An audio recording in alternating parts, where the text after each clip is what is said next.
buenos días. Excelente pregunta, porque hay muchos mitos alrededor de la reforma estructural. Puedo mencionar, por ejemplo, que están generando mucho temor en la población cuando dicen que se acaba el aseguramiento dentro del sistema y que esto va a generar que las personas tengan que pagar sus tratamientos.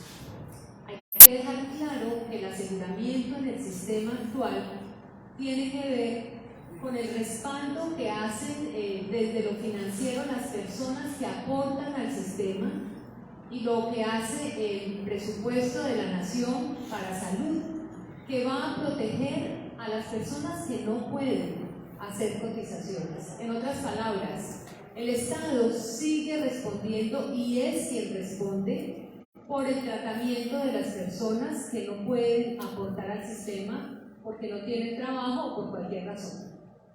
Esa mentira sobre el aseguramiento está generando miedo y la hemos visto bastante difundida en todos los medios. El aseguramiento en la propuesta de reforma estructural continúa. Las personas van a tener garantizado la atención en salud, incluidos tratamientos de alto costo, porque también se está diciendo que no se va a tener cobertura sobre esto. Otra mentira. ¿Quieres? Seguimos con las mentiras. Bueno, uno, para ser muy rápida, un mito muy común que se ha dado y se ha dado también por ese logro que generan con la ley 100 y es de con tanto siglerío, tanto nombre y tanta entidad que crearon, nos confunden y no nos dejan entender quién es quién y qué hace en el sistema mismo. Entonces, una mentira y un mito muy grande que se ha dado es que si se acaban las EPS, no nos van a atender. Y no es cierto, porque uno, las EPS no atienden. Hay que decirle a la ciudadanía que recuerde que la EPS es aquella que le pone a usted a voltear por 10.000 sitios con una hojita para decirle que sí le pongo el sello o no le pongo el sello, pero la EPS no atiende. Los que atienden son los hospitales y las clínicas. Entonces ese es el mito. El mito no es que la EPS me atiende, no, me atiende es el hospital o la clínica. Precisamente lo que estamos buscando es que no haya más deudas con hospitales y clínicas. Por eso la ADRES, que ya desde el gobierno de Santos centraliza todo el dinero de la salud, respondiendo a muchas sentencias, entre ellas las T760, que le dice al Estado que debe realmente regir los dineros de la salud. La ADRES recopila ese dinero y la idea es que ahorita no haya un intermediario al que le pase la plata y luego ese, si quiere, le pase, o si no quiere, no le pague a los hospitales, sino que precisamente para que no nos sigan diciendo el comúnmente escuchado es que no tengo convenio, ya el hospital diga, pues sí lo atiendo porque sé que la ADRES, después de que yo preste el servicio, le pasó la factura y me va a pagar. Entonces ya no pueden decirnos, no lo atiendo porque es que no tengo convenio, no. La idea es que ahora sí te puedan atender más fácil, me atiendan más expedito y que no tenga esa barrera es que el convenio y el convenio. Entonces ese es otro mito que hay que derribar. Bueno, uno de los grandes mitos es que los recursos de la salud se los van a robar. Yo los invito a que hagamos memoria desde la creación de la Ley 100, cuántas EPS se han declarado en quiebra de un momento para otro y se han llevado todos los recursos de la salud. Un robo, dijéramos, abierto, y eso han quedado campantes. Y todos los días, cada día más, se siguen liquidando EPS, pero no es porque no tuviese capacidad de pago, sino porque hicieron levantarse con toda esa plata. Pero además, ellos impusieron algo que se convirtió en una principal barrera para el acceso a los servicios de salud: las cuotas moderadoras y los copagos. Con la reforma a la seguridad social, estas barreras importantísimas se van a eliminar. Pero lo otro es que no tenemos que ir a una empresa que maneja el recurso de la salud, se lo roba y es el que dice en qué momento le va a autorizar un servicio. Sí, pues insisto en que el primer mito que hay que tratar de tratar con esto es que estamos afiliados a una EPS. No estamos afiliados a una EPS, sino al sistema de seguridad social en salud, que ya está financiado con los aportes de cotizaciones, se llaman parafiscales, y con los impuestos del orden general y del orden específico, hay impuestos específicos para salud. Todos estos recursos constituyen una bolsa de alrededor de 70-80 billones de pesos al año. Esos recursos están allí en el fondo único que ya existe y que administra la ADRES. Como decía ahora Kemal, pues efectivamente ya no van a pasar a estas intermediarias llamadas EPS, que son las que hoy controlan esos recursos, sino van a pasar a quienes prestan los servicios.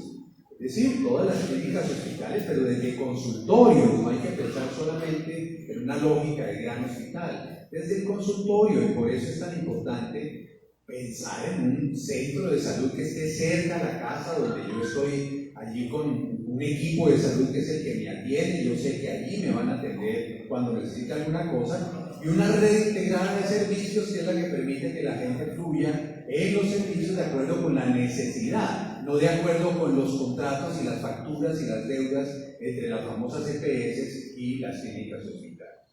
Entonces hay que superar esa idea de que voy a quedar sin salud si no tengo EPS. No, al contrario, voy a tener más acceso a los servicios de salud si no existen esas EPS. Ese es un punto clave de la discusión que ya empezó y vamos a profundizar en cada uno. Bueno, en eso quisiera aterrizar en dos cosas acá en nuestro territorio, y es lo siguiente. Además, para ir desmitificando información que está circulando sobre dirigentes políticos de nuestro territorio. Hace poco en alguno de los medios de comunicación que hace presencia vi una entrevista del ex candidato vicepresidencial del Centro Democrático, donde planteaba que una de las grandes críticas que se hacía por ejemplo, a esta reforma de salud era que se iba a desbaratar una de las grandes ganancias que había tenido la Ley 100 según él, que era haber garantizado la cobertura en el aseguramiento del sistema de salud. Pero esto aquí en nuestro territorio sí tenemos un ejemplo bien palpable, y es que estar asegurado, según el ex candidato, estar asegurado no es necesariamente tener condiciones de acceso. Y si no, periodistas, ustedes tienen muy claro que para una persona que vive aquí, por ejemplo, en el corregimiento de San Luis, que puede estar afiliado a una EPS, su afiliación no le sirve absolutamente para nada, porque no puede reclamar los medicamentos en su territorio, ¿sí? Entonces, esto para decirles que tener cobertura en el sistema de salud no es lo mismo que tener acceso a los servicios de salud, porque ustedes pueden irse a dar una vuelta ahora por Unicentro y estoy segura que van a encontrar filas enormes de gente reclamando sus medicamentos y las líneas absolutamente congestionadas de prácticamente todos los servicios de salud, porque las citas con especialistas están a 2 y 3 meses. Entonces, cobertura no es igual que acceso. Ahora, otro ejemplo muy concreto que tenemos aquí de cómo, por qué el tema de los recursos de salud hay que cuidarlos, es porque si hay un departamento que ha sufrido el robo de los recursos de salud, es este. A nosotros tenemos una experiencia bien trágica de la que tenemos que aprender, y es que aquí a Confamiliar EPS se la robaron, y eso lo tenemos que admitir con claridad, y debe ser una lección aprendida que nos dejó un rezago de 420.000 afiliados en este departamento a la deriva por la quiebra de una EPS que se fue con recursos públicos, donde hay una condena judicial vigente y un señor que no ha venido a responder por ese dinero que se perdió de los recursos públicos de nuestra salud, de la salud de los huilenses. Listo, continuamos. Gracias. La tribuna, siga por acá para que tenga acceso al micrófono. Gracias, buenos días a todos. Es lo siguiente, primero que todo le decía al doctor Mario, la doctora, ustedes, hay un periódico que se llama Tribuna, ahí ustedes lo tienen en la mano, nosotros, los fundadores fueron Liberio Jiménez y el doctor Rodrigo Lara, Bonilla, hace 41 años, este año estamos cumpliendo 41 años. Entonces, quiero primero hacer un ofrecimiento y después unas preguntas. Primero, el ofrecimiento es que por intermedio de nuestro periódico se da a conocer más el proyecto de ley. El periódico en este momento está circulando en el Huila, Caquetá, Putumayo y el Cauca. Es un periódico netamente de opinión. Y como es un periódico de opinión, queremos que allí esté el proyecto, como decimos, para acabar con tanto mito, con tanta mentira que hay sobre la reforma de la salud. Lo otro es decirles que el sistema de seguridad social, pues, primero que todo, la salud es un derecho y está en la Constitución, y como tal la gente tiene mucho miedo de que, como decían ustedes, se va a quedar sin salud, de que más adelante me va a suceder esto, no voy a poder acceder a los servicios. Pero la pregunta concreta es, primero, ¿qué se va a hacer con esos dineros que se han perdido tanto, que se han robado tanto, que se han ido a parar los bolsillos y no ha sucedido nada? Bueno, pues eso es la reforma, pues está. Pero lo otro es, ¿qué va a pasar con el manejo de la ADRES, que es la que va a manejar financieramente los recursos? ¿Cómo lo va a hacer? ¿Vamos a acabar con tanta tutelitis? O sea, se le va a acabar el trabajo a la Superintendencia de Salud. Porque donde no haya tanta tutela como hay en estos momentos, pues se le acaba el trabajo de la Superintendencia. Y lo otro, explicarnos claramente, por favor, cómo va a ser el manejo de esto que se está llamando en el proyecto de ley, por cada 25.000 habitantes, un puesto de salud o estas sedes pequeñas que llamamos ahora, sobre todo en la zona rural. Me interesa mucho hacer énfasis en la zona rural. Gracias.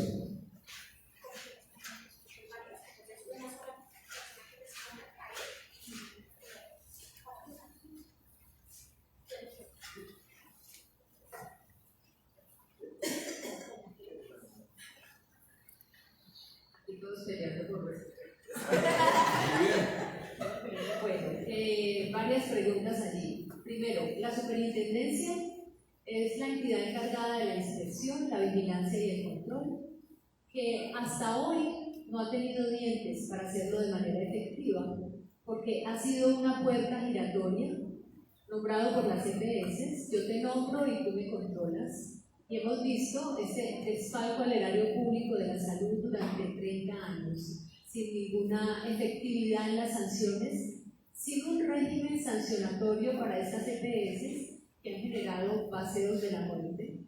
Esto es una realidad. Ahora tenemos una superintendencia actuando de verdad, pero sigue atada a una normatividad que pretendemos cambiar con la reforma. Esa superintendencia será descentralizada y hará vigilancia en los territorios.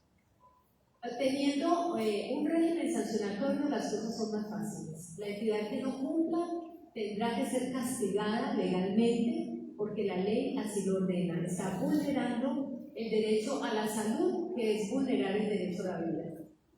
En segundo lugar, la ADRES, que es la entidad que recoge todos los recursos de la salud, que hoy está funcionando, ya hace giros directos a entidades del régimen subsidiado en un 60%, con muy buenos resultados, pero tiene un problema también en este sistema. Es que no hay un sistema de información que nos permita recolectar toda la información de manera clara, y eso hay que reestructurarlo. ¿Cómo se va a hacer? Esa ADRES se va a desconcentrar, va a estar en los territorios, va a hacer auditoría de cuentas una por una. Y esas cuentas tendrán que estar registradas en un sistema de información único, público, transparente, en línea, abierto para todos, que además es un mecanismo anticorrupción bastante importante. La otra pregunta, ¿cómo será? Sí. A ver, yo trabajé un tiempo en la Secretaría de Salud Departamental. Entonces, ¿qué pasa? El médico auditor en la Secretaría de Salud Departamental, un ejemplo, trabaja en Mediláser y Mediláser le manda cuentas, le mandaba en esa época cuentas, entonces él auditaba acá e iba a Mediláser también y miraba las mismas cuentas. Era bueno, yo hay con yo. unos mecanismos, discúlpame, hay unos mecanismos. Primero, hay unas redes que van a ser organizadas de acuerdo con unas unidades técnicas. Esto no es de manera arbitraria ni a gusto del alcalde local. Unas redes con unidades técnicas, organizando para que funcionen y acabar con estas integraciones de beneficio personal para pocos. Porque es que el médico auditor se vuelve juez y parte, ¿sí me entiende? Claro, claro, pero también hay un sistema de información. Y hay un sistema, entonces, una organización de redes y un sistema de información, pero hay otro punto muy importante que nunca lo contamos y es participación ciudadana. Aquí los ciudadanos vamos a estar en el nivel territorial, en el nivel nacional y en las instituciones. Y vamos a ser partícipes activos. Vamos a vigilar la construcción de planes de salud y el seguimiento y la vigilancia de esos planes. Y vamos a tener acceso a ese sistema de información que nos va a mostrar cómo se hace el gasto y cuáles son las redes y se van a calificar por calidad. Y eso es un cambio importante. Y en tercer lugar, los centros de atención primaria resolutiva, que le preocupa, que me parece muy bien. Hoy ustedes tienen conocimiento que hay 630 municipios en donde no hay ni un puesto de salud, ni una enfermera, ni un médico a quien acudir cuando se enferma. Esa transición es construir estos centros de atención inicialmente en las regiones donde no existen, donde hay hospitales que fueron abandonados por el modelo actual de mercado centrado en la enfermedad y preferiblemente en la enfermedad de alto costo. El enfoque hoy es romper un paradigma, vamos hacia la promoción y la prevención, a entender que la atención primaria de salud, ese primer nivel de atención que va a llegar al ciudadano a través de esos centros de atención primaria, debe resolver el 80% de las patologías que consultan, pero además hace intervención preventiva en estos determinantes sociales y en los factores. Es que el problema, cuando las EPS hablan de gestión de riesgo en salud, no es cierto, porque es que el problema de la salud se genera desde la comunidad y esos son los patrones que hay que cambiar y eso es lo que las entidades no están interviniendo hoy, que lo hacen dice, a través de unos programas de promoción y prevención que los realiza la clínica y los cobra la EPS nuevamente. Ahí tenemos un doble cobro. Entonces el enfoque es que el paciente cercano a su comunidad, como lo dijo el doctor Mario, tenga su médico, su centro de atención con capacidad resolutiva, en el 80% de los casos, una entidad bien estructurada, pero además pueda contar con la posibilidad de acudir a niveles de mediana y alta complejidad si lo requiere, en donde están involucradas entidades privadas, públicas y mixtas, porque también valoramos el desarrollo científico y tecnológico de estas grandes clínicas privadas que hay en el país y que afortunadamente contamos con ellas. No es destrucción. Aquí vamos a construir sobre lo construido, tomamos muchas cosas de este modelo, sacamos las que durante 30 años no han funcionado y una de esas es precisamente la intermediación financiera que ha generado unos incentivos perversos dentro del sistema que se oponen a hacer efectivo el derecho fundamental a la salud. Sí, listo. Continuamos con la ronda de preguntas. Por favor. Bueno, vamos a hacer, primero respondimos de aquí a este lado y vamos a empezar a responder quienes tengan aquí preguntas. La idea es que sean muy concretas en la pregunta para que por favor el tiempo no se alcance y que todos puedan responder. Gracias. Si las EPS son intermediarias, son las que reciben los recursos para pagarle a los hospitales para que presten el servicio, si le quitan esa función al dejar las EPS, ¿quién va a captar los recursos para que le paguen a los hospitales para que presten el servicio médico?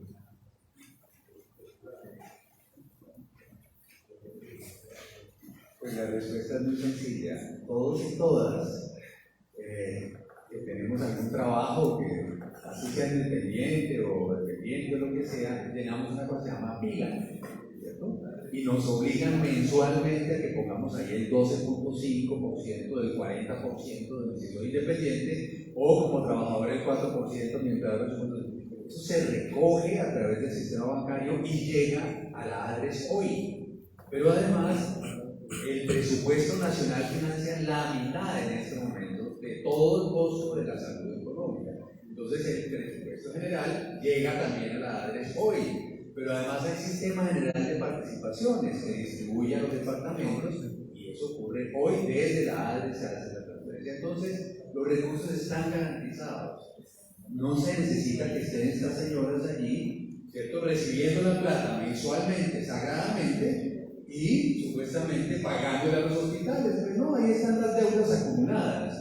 Lo que han hecho, lo que han aprendido estas señoras intermediarias, son intermediarias, no aseguradoras, son intermediarias, es a crear sus propios negocios. Entonces ya tienen clínicas de todo tipo, tienen proveedores de medicamentos, empresas cooperativas de trabajadores, hasta universidades, porque van conectando todo este asunto. Se llama un conglomerado empresarial con recursos públicos transferidos desde el nivel nacional, ahí sí desde la ADES, a cada una de ellas. Entonces, eso es lo que se quiere retirar. Pero claramente eso garantiza que la ADES, a través del mecanismo desconcentrado, va a pagar mucho más fácilmente los servicios prestados por los que los prestan, que son las clínicas y hospitales. Hay un elemento interesante también, y es que se ha planteado que se haga una mezcla de mecanismos de financiación de los prestadores.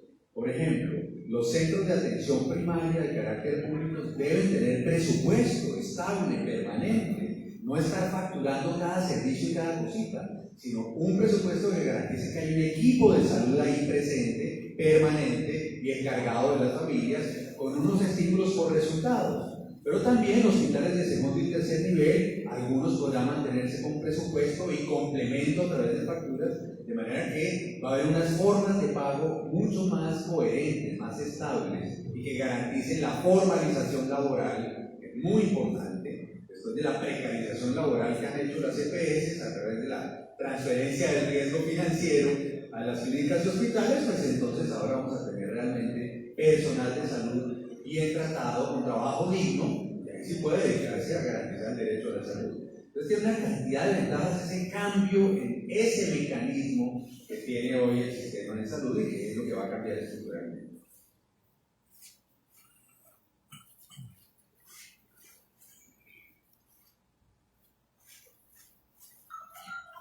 Gracias.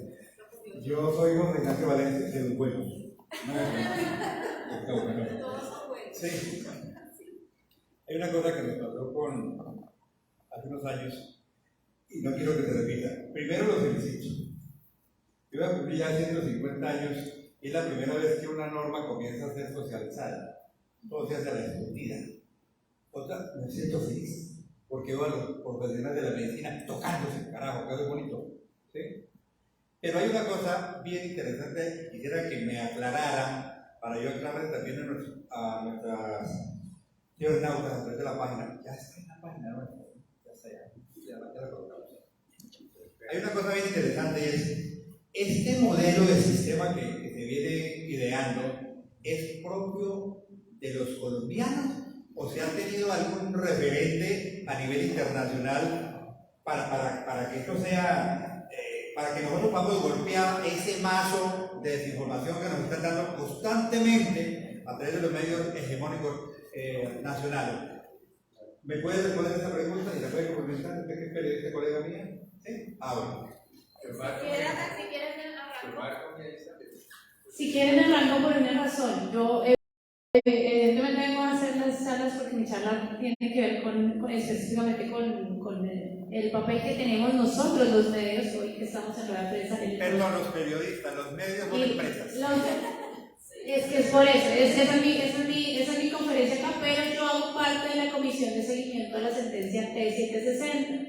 Este es el órgano consultivo de la Corte Constitucional que ha venido haciendo un trabajo de recopilación de las diversas reformas. Yo conozco al profe Mario desde otra reforma que hizo otra organización. Hacíamos parte de organizaciones diferentes que siempre hemos estado las organizaciones de la sociedad civil haciendo esta reforma. Y por esa razón quise responder la pregunta porque sé de dónde vienen toda esa propuesta y sé de dónde hemos venido sacando. Y claro, tenemos nuestra particularidad porque hay que decirlo, Colombia tiene unas particularidades topográficas, de procesos sociales propios de nuestra idiosincrasia que deben responder a esas particularidades y que evidentemente desde la salud pública se ha estudiado mucho. Pero también es cierto que hay que decir que sí, claro que nos basamos en modelos internacionales, claro que miramos qué sirve, porque si no, como siempre le he escuchado decir al profe Mario, si no nos van a decir es que ustedes están en Cundinamarca, no en Dinamarca, entonces no vengan a hablar popó. Entonces no, nosotros sí nos hemos basado en modelos internacionales que han funcionado, que se sabe que sobre todo en el tema de promoción y prevención de la salud dan buenos resultados que ayudan a optimizar el dinero, porque nos toca pensar también en eso. Nosotros no es como dicen, es que solo es ideología ya, no, nosotros somos técnicos y sabemos que el dinero es finito y que hay que optimizarlo. Entonces nosotros nos basamos en Latinoamérica, el único modelo que se le puede acercar a ser muy parecido es el de Costa Rica, pero también nos hemos basado en características del modelo inglés y en características del modelo surcoreano. Entonces no nos pueden decir acá que es algo que nos inventamos nosotros y que es ideologizado, ni como quieren hacer parecer que es igual al modelo cubano, porque no, o sea, sí tenemos particularidades de entender y de valorar la atención primaria en salud, pero es un modelo de atención primaria diferente por la misma razón de que acá tenemos un número limitado de profesionales, que eso nos lleva a que para nosotros, por ejemplo, una diferencia radical con el sistema cubano, para nosotros el centro no es el médico, sino el centro es el centro de atención primaria, de atención en salud, y nuestra visión es totalmente interdisciplinaria y holística, tomado más del modelo de Costa Rica, más del modelo surcoreano. Entonces, para que tengan pendiente que ni nos lo estamos inventando, y además aquí estamos construyendo sobre hombros de gigantes como nuestro maestro José Félix Patiño, que fue uno de los grandes pensadores de la salud en este país, como maestros que nos han antecedido, como los mismos procesos que se han hecho desde la academia, como los ha hecho el profe Mario, como los mismos procesos que hemos hecho los pacientes y los ciudadanos de a pie, como los mismos procesos que han hecho los colectivos tanto de médicos, de enfermeras, de las líneas de las terapias ocupacional, con audiología y fisioterapia, y las profesiones que se me escapen, y los mismos trabajadores de base que, como le he escuchado mucho decir Ana, y es verdad, un hospital no se mueve sin la señora del aseo, o sin el camillero, o sin el portero. Entonces, para que tengan en cuenta, uno, que no estamos improvisando, y dos, que tenemos en cuenta nuestras particularidades con modelos que han mostrado ser exitosos durante décadas internacionalmente. Y dejo al profe Mario que cierre, que les explicará mejor. Yo voy a hacer un comentario muy pequeñito sobre eso, y es que lo que sí es muy colombiano es que ahora nos vengan a decir que no podemos funcionar sin EPS. Eso sí es muy colombiano, ¿no? Cuando los mejores sistemas de salud del mundo funcionan sin EPS, y que esa sí es una particularidad de Colombia que nos estén enquistando. O sea, otro gran mito, profe, lo dejo. Totalmente de acuerdo, Lourdes, y yo creo que eso es muy importante entenderlo. Los sistemas de salud son fundamentalmente tres grandes tipos. Unos que son de seguridad social, es decir, están financiados fundamentalmente por cotizaciones entre empresarios y trabajadores. Alemania, Francia, varios países del norte de Europa, y Costa Rica también es de ese tipo. Hay otro modelo que es el financiado por impuestos generales, que constituyen servicio único de salud, financiado por impuestos. Reino Unido, todos los países nórdicos, Brasil, bueno, Nueva Zelanda, en muchas partes del mundo hay sistemas únicos de salud financiados por impuestos. Y hay combinaciones, pero siempre con un pagador público único, porque son recursos públicos, que ordenan las redes. Eso pasa en todo el mundo. Estados Unidos es el que nunca ha entrado en eso, porque organizó un sistema de mercado de seguros comerciales, absolutamente seguros privados. Entonces uno compra una póliza y le dan un paquetico de acuerdo a lo que le alcanza la póliza. Eso es inequitativo y espantoso, y escasamente el gobierno de Estados Unidos paga un subsidio a la demanda para viejos pobres y familias pobres. Eso se llama Medicare y Medicaid, nada más. Esto es puro mercado. Colombia tuvo ese arreglo rarísimo, eso es muy extraño en el mundo, que recoja toda la plata de cotizaciones e impuestos y se las entregue mensualmente a un intermediario, a un conjunto de intermediarios privados que hacen negocio con esa plata. Es excepcional en el caso colombiano. Entonces lo que estamos tratando de hacer es al contrario, acercar la idea de derecho a la salud con un sistema, bueno, de seguridad social sin intermediación. Eso es lo que se está haciendo. Muy amable.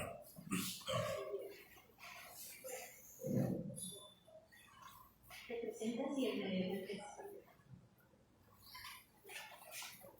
Muy buenos días, mi nombre es Juan David Humano, soy periodista de comunicación con Buenas Noticias. Bueno, algo importante que está dentro de, digamos, esta reforma a la salud, y creo que es importante que todos tengamos en cuenta, es acerca de quién es quien dará el dinero. O sea, yo sé que es acerca de las, pero también tuve en cuenta que las gobernaciones y las alcaldías van a tener que meter más para la entrega de estos recursos públicos. La pregunta como tal es, ¿cuál va a ser el medio de verificación o el medio de fiscalización para que no pasen cosas como lo que pasó en la alcaldía de acá en nuestro municipio con ciertos recursos que salieron desviados? Entonces, esa es la pregunta.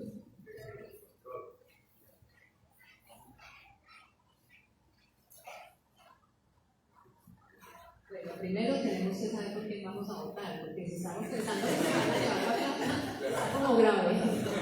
Bueno, segundo, hay unos recursos, unas sesiones a los municipios y departamentos destinados por la Constitución que no los podemos modificar porque es la Constitución, pero sí podemos separarlos y que presenten cuentas claras porque son de destinación fija. Y eso está definido dentro del proyecto. Segundo, ¿quién generará los dineros? Pues la ADRES, que es la administradora de recursos, que nunca debió entregárselo a los privados.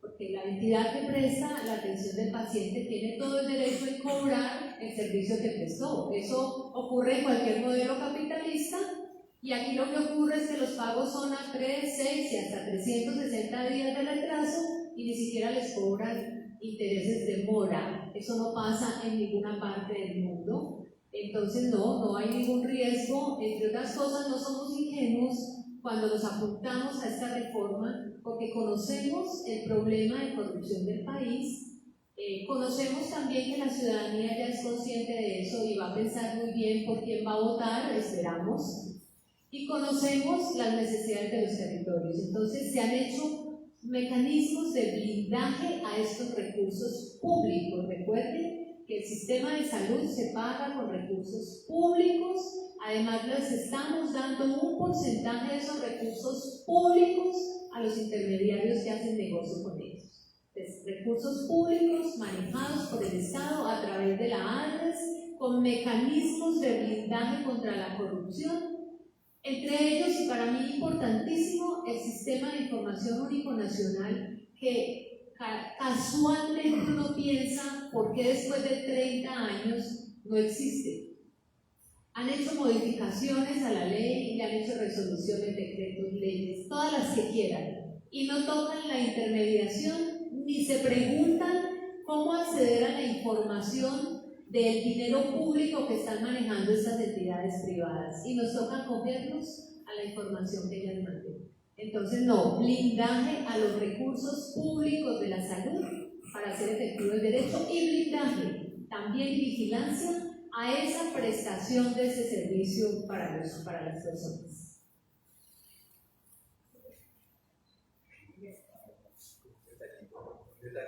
Un detallito adicional al blindaje es que esta propuesta, precisamente lo decía Ana María antes, tiene unos consejos, ¿no? Unas instancias colegiadas a las que tienen que rendir cuenta en cada nivel. El municipio, el departamento, la región con las juntas regionales, de los fondos regionales, y la ADRES también con un Consejo Nacional. Eso es muy importante porque es con participación y mucha visibilidad de lo que hace con la plata que disminuye la corrupción. Cuando son cajas negras, donde unos pocos empresarios hacen sus negocios con los políticos, pues claro que la plata se baja. Entonces, por eso hay mecanismos muy claros aquí para evitar y controlar esa lógica de corrupción tan terrible.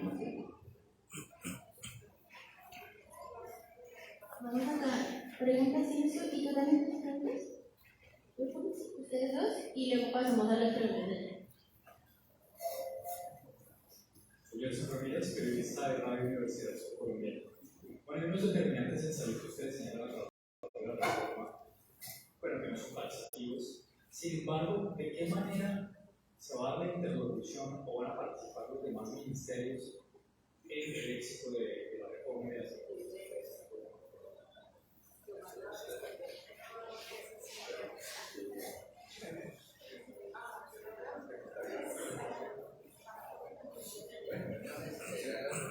Muy buenos días, mi nombre es Julio Díaz Sánchez, soy periodista también, trabajo para algunos medios de comunicación aquí en Neiva y para algunos municipios del departamento.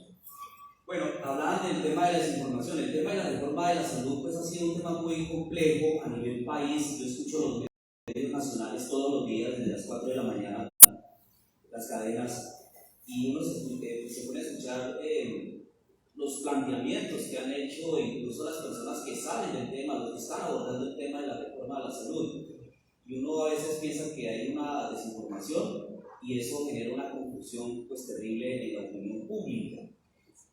Que si el tema de la reforma de la salud, uno de los temas que ha generado confusión es que como queda a manos del Estado, entonces la CPS no, entonces como queda a manos del Estado, entonces podría quebrar y se podría convertir nuevamente en unos seguros sociales. Ese cuento lo están vendiendo siempre. Segundo tema que sí me gustaría saber, si dentro de ese paquete de la reforma de la salud se van a recuperar realmente, como este es un país de elefantes blancos, y en algunas partes de Colombia no hay elefantes sino dinosaurios, y blancos, grandes, y algunos ya verdes, de los viejos que son. Entonces, ¿qué va a pasar con esos centros de salud en el país? En Huila no era excepción, acá tenemos Villavieja, obsoleto, en Altamira un alcalde lamentablemente lo quebró, no quiero decir el nombre del alcalde, pero los habitantes del municipio de Altamira tienen que acudir al municipio de Garzón, a la S. María Auxiliadora y al Hospital Departamental San Vicente del Paúl, es decir, allá no se atiende ni siquiera para una gripa. Entonces, y en Colombia pues existe un monstruo grande que se llama, le dicen el fantasma de la salud, que está ubicado, si no estoy mal, en el municipio de Sopó. Es un hospital internacional, eso lo construyeron. Lo estaban construyendo a partir de 1998, en el 2012, 2013 más o menos, se convirtió en un elefante blanco, ya lo estaban terminando, y el elefante, ese fantasma que le dicen el fantasma de la salud, quedó completamente abandonado. Hoy uno va y está convertido en maleza. Entonces, dentro de esa reforma de la salud, ¿se van a recuperar esos centros de salud en el país? Gracias.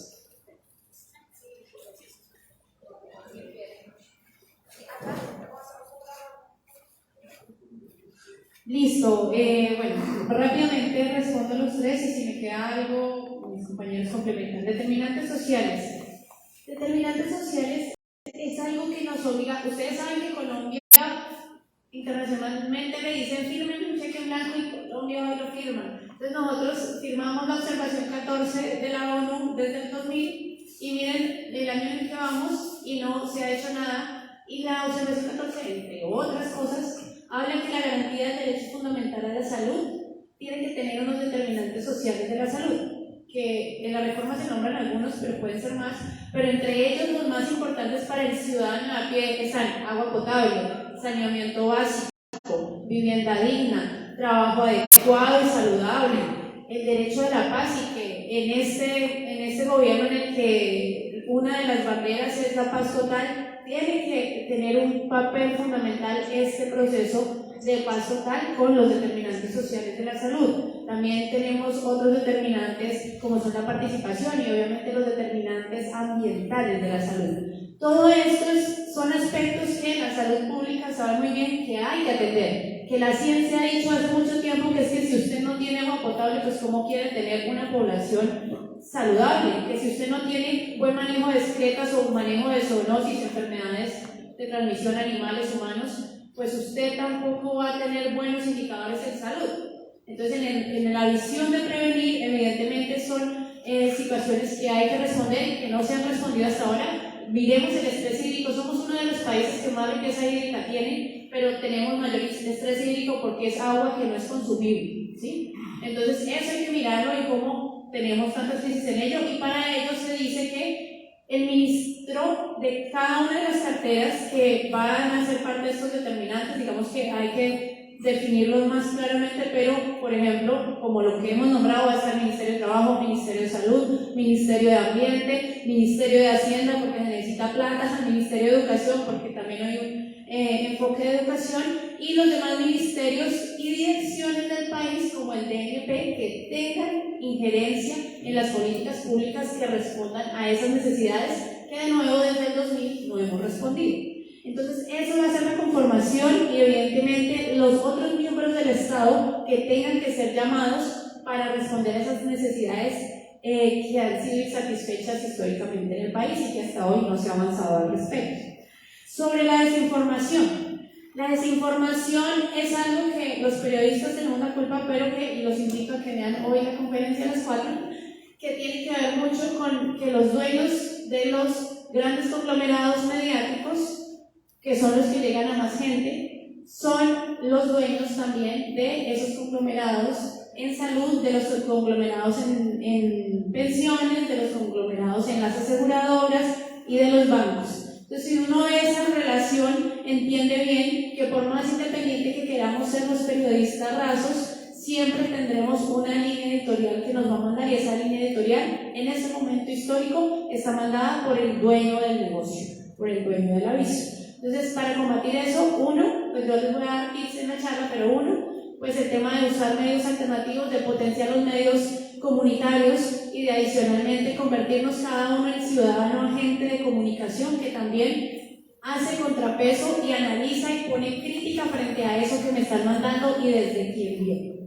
Y sobre el tema del complejo de Sopó, casualmente yo soy criada en Sopó, viví toda mi vida en Sopó y conozco ese centro, y es muy doloroso porque el Sabana Centro y las distancias, y cada vez Bogotá queda más lejos de Bogotá, imagínense ustedes los municipios de al lado, entonces cada vez es más terrible. Y en Sopó hay un hospital apenas de lo que ahora se llama primer nivel, que tiene que responder además por otros 3 municipios muy grandes.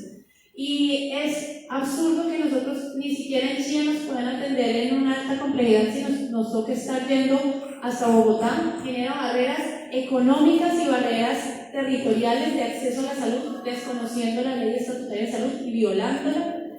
Y es muy doloroso que pase eso, pero el problema con ese complejo de Sopó es que no es público, que tiene unos líos legales muy fuertes, que tiene una asociación entre privados, pero además también tiene que ver un poco con procesos de extinción de dominio de solo uno de los propietarios. Entonces ahí lo que frenó esto, porque además iban a ser un emporio de la salud y de turismo de salud, que igual le servía a la región, que este centro vendiera mucho afuera, pero que también respondiera por la región.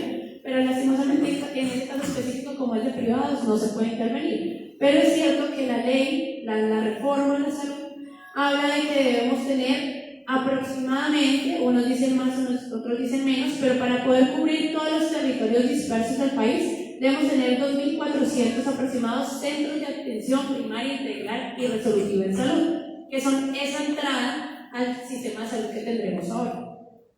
Y eso se da por máximo cada 25.000 habitantes en centros poblados grandes, pero a Huila le pasa lo que nos pasa en Cundinamarca. Yo tengo municipios que son de 6.000 habitantes y yo les voy y les digo de 25.000, y claro, me saltan, me dicen, ¿cómo así que usted no nos va a garantizar a los que somos chiquitos que tengamos un centro acá? Y no, la ley entiende claramente la característica territorial del país y dice que tiene que haber por cada entidad territorial o por cada, tenemos corregimientos que son muy alejados de los centros poblados. Entonces, por cada corregimiento que sea alejado tiene que haber un centro, una infraestructura de esas que están abandonadas, pues ahora sí se van a usar porque se necesitan, porque además eso es buena noticia, porque entonces ya no tenemos que equipar y crear la construcción de más de 1.100 que eran como los que hacían falta para completar los 2.400, sino que vamos a tener infraestructura que se va a recuperar para ello. Pero tenemos que llegar a tener 2.400 para responder realmente a las necesidades poblacionales que tiene Colombia. Y esto va a implicar también asociaciones entre municipios y departamentos, es decir, un corregimiento que queda muy alejado, pero que me queda más cerca al Tolima que al Huila, pues me lo atienden en Tolima, porque esas barreras administrativas que se inventaron desde el papel no pueden dañar la salud de los colombianos, y eso también queda en la reforma, para que lo tengan presente.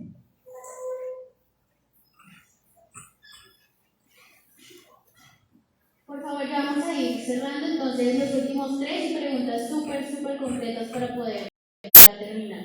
Entonces, aquí. Sí. ¿Y alguien más?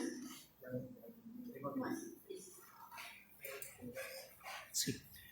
Gracias. Albatros Moro, del diario La Nación. La Asociación Nacional de Industriales ANDI dice hoy que la administradora de recursos de la salud, ADRES, no tiene la capacidad para ser el único pagador y que por ende generaría un colapso. Siendo el único pagador, habría fallas en el sistema si queda como único pagador. Ustedes que son expertos, ¿qué nos pueden responder?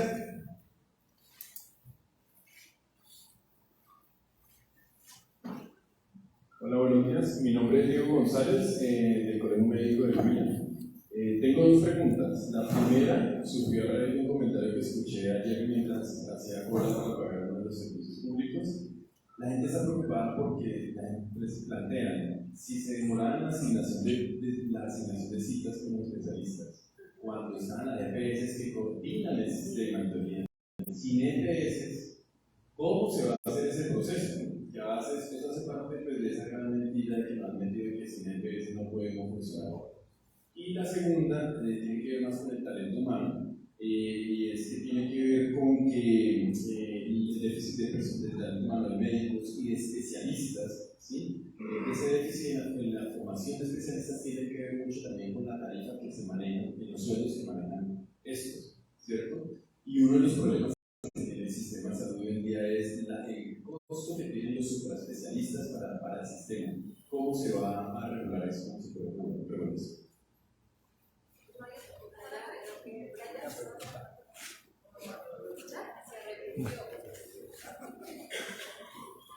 Bueno, muchísimas gracias. Hemos hablado de un periodo de transición en donde se tiene que reestructurar esa ADRES, que obviamente no está conformada para ser único pagador en este momento.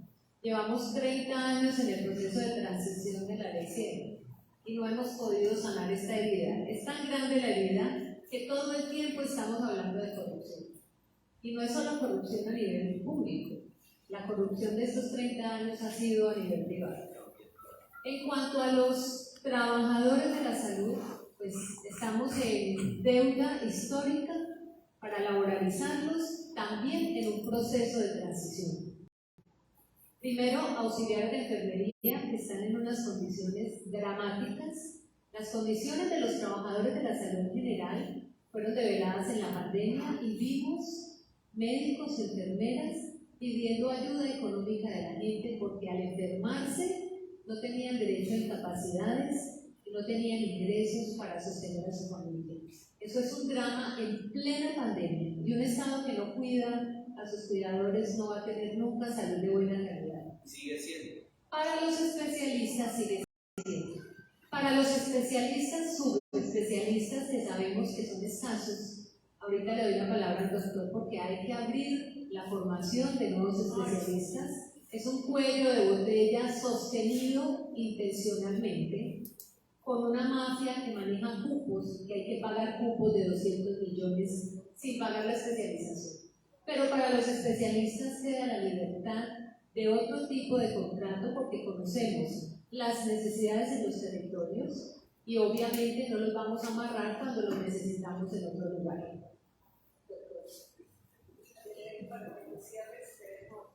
Bueno, yo quiero simplemente dejar unos interrogantes, porque si los quisiéramos resolver todos, aquí nos pudiéramos gastar todo el resto de día y tal vez no nos alcanza. Pero yo los quiero llevar, sobre todo a quienes tuvimos la posibilidad de vivir ese momento histórico, ¿qué condiciones justificaron la reforma a la seguridad social traducida en la Ley 100 y quién fue el ponente de la Ley 100? Primero, mala calidad. Ese fue el caballito de batalla. La atención era de muy mala calidad. Mi pregunta, ¿ustedes creen que la calidad que prestan en este momento a través del actual sistema es de excelente calidad? Segundo, baja cobertura. Se incrementó el aseguramiento pero la cobertura real de acceso a los servicios de salud mejoró. Se inventaron que los directores de los hospitales necesitaban ser gerentes, porque eso había que manejarlo como empresas. Se inventaron el cuento de que los trabajadores de la salud ganaban mucho. Liquidaron el seguro social, las cajas municipal, departamental y nacional de previsión social, que eran entidades que garantizaban la prestación oportuna de la atención de los afiliados a cada uno de esos organismos, que se vino complementariamente con los mismos promotores de la Ley 100, la reforma laboral. Se achicó el día para no pagar extras, para no pagar nocturnos, para no pagar dominicales y festivos, ¿sí? Y el Ministerio de Salud entonces perdió todo el poder regulador. El Estado desapareció en el control de un derecho fundamental que como Estado garante debía de haber recibido. ¿Sí? ¿Cuál es la realidad hoy? Mejoramos. Simplemente para la reflexión. Y dejo aquí al doctor Mario para que nos cierre con broche de oro esta rueda de prensa. Muchas gracias, Doña. No, pero yo creo que hay que entender que el proceso de pago se está haciendo hoy en un porcentaje muy alto. Cada vez sube el 70, no el 60, sino el 70% ya de las facturas del régimen subsidiado, todo el régimen subsidiado, directamente, solo que autorizadas por las EPS intermediarias del régimen subsidiado. Ahora, precisamente, la idea es desconcentrar con fondos territoriales regionales y unas unidades de auditoría para todas estas facturas que van a fortalecer, obviamente. Por eso es que hay que ir transformando la ADES en verdadero pagador que controla el asunto. Pero no es la única forma de pago, que estos recursos también deben llegar a nivel territorial para precisamente garantizar los centros de atención primaria de salud, que son la puerta de entrada de una manera estable. Pero son mecanismos ya muy distintos a lo que la ANDI identifica como los 6 millones de facturas no cada mes. Pues no se va a manejar de esa manera y por eso cambia la lógica. Lo segundo es el tema de los pacientes, del tránsito de los pacientes. Miren, en Inglaterra la puerta de entrada se llama médico general, general practitioner. Tiene un equipo, no es él solo, tiene un equipo de salud interprofesional, medios diagnósticos, imágenes diagnósticas, etcétera, laboratorio. Por allí entra la gente y él coordina perfectamente, tiene un mapa de la red de servicios y dice yo lo voy a remitir allá se lo reciben y se lo devuelven al paciente para que él lo siga o todo su equipo haga el seguimiento. Eso es mucho más coherente, mucho más costo-efectivo que esta idea de una EPS que dice con quién contrata y con quién no y qué negocios me sale mejor aquí o allá. Entonces, sin duda alguna, esa forma de organización es mucho más eficaz. Pero el otro aspecto es precisamente ese de la relación, el vínculo. Eso es algo que no hemos vivido en Colombia, nunca. El vínculo entre un equipo de salud en el que yo voy confiando, porque efectivamente mi familia va allá, tuve el control prenatal, dice la señora Contal, la enfermera me atendió, después el médico, tuve el parto ahí, después seguí. Esa relación se destruyó, había relación con centros de salud, dice médico de familia, se destruyó con la lógica individualista de un aseguramiento que piensa en siniestros financieros, lo llaman ellos, ¿no? Siniestros financieros. Entonces, que no me gaste la UPC que me dan, entonces yo le pongo todos los detalles. Es decir, lo que está detrás de esto, miren, es un cambio muy profundo que tiene que ver con el cambio que se propone en este gobierno. Ustedes ya han oído últimamente los discursos del presidente Petro, pero claramente está planteado allí en todos los sectores del plan de desarrollo, ustedes lo pueden ver, diciendo, mire, no vamos a seguir con esa ruta neoliberal que se instaló desde los años 90, con César Gaviria Trujillo a la cabeza, diciendo que el mercado era el mejor organizador de todas las cosas y que el Estado debía retirarse, simplemente hacer una regulacióncita y de vez en cuando inspección, vigilancia y control. No. Aquí lo que pasó fue una cantidad de articulación de negocios entre políticos, ¿cierto?, del nivel nacional, regional y local, y negociantes empresarios de todo tipo, que han venido creciendo y conformando grandes capitales de concentración de riqueza, ¿cierto?, con recursos públicos. Si no, pregunten a Luis Carlos Sarmiento Angulo a ver cómo ha hecho sus 6 sectores de la economía integrados, si no son recursos públicos. Entonces, bueno, eso es lo que está en discusión. Entremos en esa discusión como sociedad y veamos si podemos construir una sociedad con unos valores, hombre, más cercanos a la dignidad, más cercanos a la solidaridad, a la redistribución, al cuidado mutuo, al cuidado de la vida, como se está proponiendo, y no solamente la vida humana, sino también la vida en todos sus sentidos, ¿no? Entonces, bueno, lo que tenemos ahí es un debate profundo de proyecto de sociedad. Entremos en eso.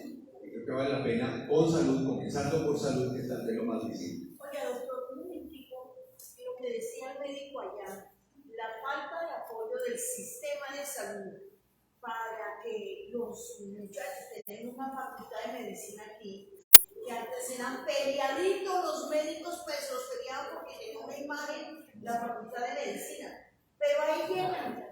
Si no hubo plata por una especialización, ahí quedó el médico. Yo conozco un médico que es candidato ahora en estas elecciones, que por cada cirugía le pagan 80, 90, 120 millones, pero porque es el único que tiene esa especialización. Entonces lo que dice el médico es cierto. Entonces deberían meter ahí en esa reforma de salud para que el mismo Estado se proponga a que estos muchachos tengan ya, porque ¿dónde van generales del montón? No. Hay unos que quieren ser profesionales, quieren ser especialistas.